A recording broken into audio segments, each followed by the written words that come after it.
ನಮಸ್ಕಾರ. ನನ್ನ ಹೆಸರು ಚಂದ್ರಶೇಖರ್ ಅಂತ, ಬಿದ್ರಳ್ಳಿ ಗ್ರಾಮ ಪಂಚಾಯತಿ ಸದಸ್ಯರು. ನಮ್ಮ ಕೆ ಕೆಂಪರಾಜು ಅವರ ಹುಟ್ಟುಹಬ್ಬದ ಶುಭಾಶಯಗಳನ್ನು ಕೇಳ್ತಾ ಇದ್ದೀವಿ.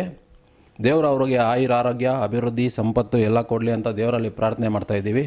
ಅವರು ತುಂಬ ಒಳ್ಳೆಯ ರಾಜಕಾರಣಿ ಮತ್ತು ಮಂಡೂರು ಜಿಲ್ಲಾ ಪಂಚಾಯತಿ ಸದಸ್ಯರು ಆಗಿರುವ ಕೆಂಪರಾಜು ಅವರು ತುಂಬ ಅನೇಕ ಒಳ್ಳೆಯ ಕಾರ್ಯಗಳನ್ನು ಮಾಡಿದ್ದಾರೆ.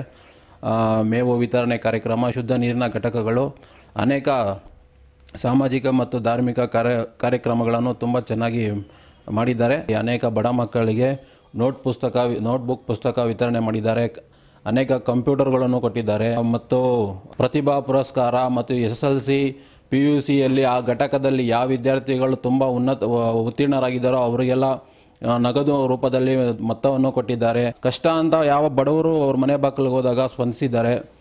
ಒಳ್ಳೆಯ ರಾಜಕಾರಣಿ. ಅವ್ರಿಗೆ ಮತ್ತು ಮುಂದಿನ ದಿನಗಳಲ್ಲಿ ಅವರು ಇನ್ನೂ ಉನ್ನತ ಸ್ಥಾನಕ್ಕೆ ಹೋಗಬೇಕು ಅಂತ ನಾವು ದೇವರಲ್ಲಿ ಪ್ರಾರ್ಥನೆ ಮಾಡ್ತಾ ಇದ್ದೀವಿ. ನಾನು ಕೊನೆಯದಾಗಿ ರಾಷ್ಟ್ರದ ಜನತೆಗೆ ಹೇಳುವುದೇನೆಂದರೆ, ಈ ದ್ವೇಷ ರಾಜಕಾರಣದಲ್ಲಿ ಏನೂ ಮಾಡಿಸೋದಕ್ಕಾಗೋದಿಲ್ಲ. ದಯವಿಟ್ಟು ರಾಷ್ಟ್ರದ ಜನತೆಗೆ ನಾನು ಹೇಳುವುದೆಂದರೆ, ಪ್ರೀತಿ ವಿಶ್ವಾಸದಿಂದ ಯಾರನ್ನಾದರೂ ಗೆಲ್ಬೋದು, ಒಂದು ಬೆಟ್ಟನಾದರೂ ಕರಗಿಸ್ಬೋದು.